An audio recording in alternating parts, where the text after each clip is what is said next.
The Nürburgring. Just saying it gives me chills. It's the ultimate test for drivers and cars. 13 miles of pure chaos through Germany's Eifel mountains. Blind turns, brutal climbs, and enough danger to earn the nickname Green Hell. Honestly, for me it's where legends are made. Or shattered. How did this track become the deadliest and most feared in motorsport? I'll break down the story of this hell of a track bit by bit. As usual, don't forget to hit that like button and turn on notifications on our channel, as it really helps us grow. All set? Then strap in. A bit of a background. It's 1920s, after World War I, and a huge loss in it. Germany was in shambles, and I'm talking huge economic shenanigans. GDP per capita was at its lowest. Whole country was in a mess. People were desperate for work. As a comparison, I insist on an American Great Depression type of desperate. You know, a national pride? It was in the gutter too. And what could make the almighty Germany great again, you'll ask? Of course, the motorsport. I know, it's obvious. Enter Dr. Otto Kreutz, a constructor, a visionary, who came up with this brilliant idea. Kreutz offered to build a racetrack so massive, so challenging, that it would do two things: revive a broken country and show the world that Germany could still innovate. The entertainment? I guess it's a great source of income, even for a big country. So the Germans rolled up their sleeves, and in 1925, they started construction of the track in the Eifel Mountains. I know, it's no small task. It took 25,000 workers, 2 years, and 40 million Reichsmarks. And I'll do the calculation for you. Yes, you heard me right. $146 million in today's money to carve out this beast of a track. And when it finally opened in 1927, it wasn't just your regular racetrack. It was 17.6 miles of twists, turns, and elevation changes.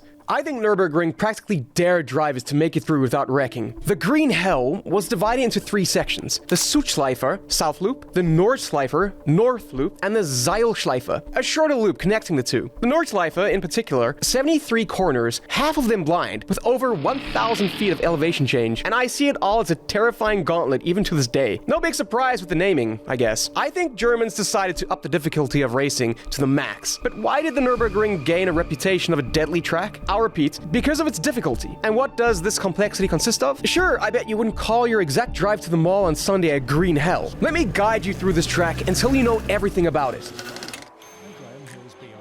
First up, I'll talk about elevation changes. It's 1,000 feet of difference from top to bottom, and it's not a gentle rise and fall. I guess it's similar to a roller coaster, especially in spots like the infamous foxhole. You know, 1 second you're flying downhill at full throttle, and then boom, you're thrown into a steep climb that's testing both your reflexes and the car's ability to defy gravity. Try not to vomit. Second, the blind corners, and there's a lot of them. About 90% of the Nordschleife's 73 turns are blind. I can't even ride without my glasses in broad daylight. But this, it's something different. It's basically a memory game, and if you guess wrong, well, I hope you like surprises. Take Cullenhard, for example. It looks innocent enough, but that sneaky corner tightens up on you out of nowhere. Come in too hot? I wish you all the best getting out of it unscathed. Third, the jumps at Flanksgarden. Imagine this, your 1,000 horsepower supercar lifts off the ground, and you've got to stick the landing perfectly or you're toast. Even pros mess this one up. For us mere mortals, it's practically begging for disaster. Lastly, the track's runoff areas, or should I say lack thereof. On most tracks, you've got a bit of breathing room if you make a mistake. Not here. There's barely a meter between the track and the barrier, meaning any slip-up, no matter how small, is probably ending in a crash. The Nürburgring doesn't forgive, it punishes. The time to reveal this monstrosity of a track to the automotive world had come. The first race, the Eifelrennen in 1927, drew 85,000 fans, a massive crowd back then. Rudolf Caracciolo won, earning the title of Ringmeister. I know, sounds fancy. This exact race, I think, showed the world just how serious this track was. It wasn't just a win for Caracciolo, it was a win for the Nürburgring, setting it up as a top-tier motorsport venue. I'm talking about big and positive response from European guys, as the Nürburgring became a regular stop on the European racing calendar, and it wasn't long before the first German Grand Prix was held on the track. All of it brought much more attention of the fans all across the world to this track, and helped motorsport itself big time in my opinion. But of course, all that street credibility came with risks. By the 1930s, it was painfully clear that this track didn't forgive mistakes. All of that complexity that I mentioned earlier, plus the weather that constantly changed, all of it made it deadly. Imagine flying through a dry section, then suddenly hitting rain or fog. The Nordschleife turned into a survival game. One wrong move, and it could cost you everything. Despite the growing lists of fatalities, drivers kept coming back. Why, you'll ask me? And I'll tell you, adrenaline junkies. And because mastering the ring meant earning a respect no other track could offer. I know, it was brutal, but it was the ultimate test for any racer brave enough to take it on. Let's talk about the bravest of them all. I'll fast forward a bit to the near future.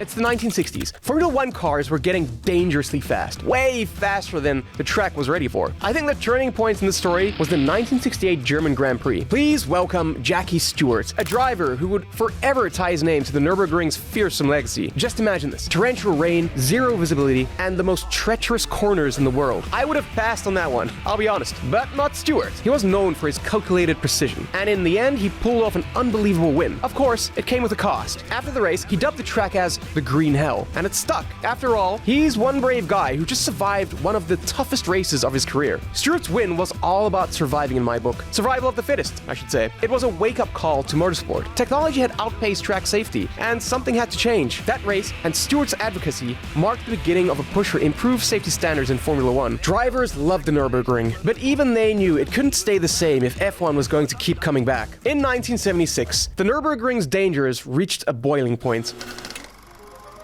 The excitement was electric as Formula One prepped to race on this legendary track, but reigning champion Niki Lauda was genuinely alarmed. Lauda, known for his strategic approach and emphasis on safety, urged his fellow drivers to boycott, highlighting the track's outdated safety measures. Sadly, I guess, his warnings went unheard. Of course, the unthinkable happened. Lauda took on the Green Hell. On just the second lap, Lauda's Ferrari veered off at the notorious Bergwerk corner, crashing into barriers and bursting into flames. For me, it was one of the most horrifying moments in motorsport history, and for a moment, it felt like the end for him. But no, Lauda brushed it off like it's nothing. Main character aura, if you ask me. And then, Lauda returned to racing in just 40 days, showcasing an incredible resilience that few could match. But still, his devastating crash was the wake-up call that motorsport needed. Like, hey guys, if you don't do something with it, there will be consequences. It was clear that the Nordschleife was too dangerous for modern F1 cars. Following that incident, races were moved to the GP Strecke, a safer choice that marked the end of an unforgettable era of F1 at the ring. Sad, but true. I miss this kind of thrill. Still, I find it fascinating that the departure of Formula One didn't spell the end of the Nordschleife. In fact, it was just the beginning of an exhilarating new chapter.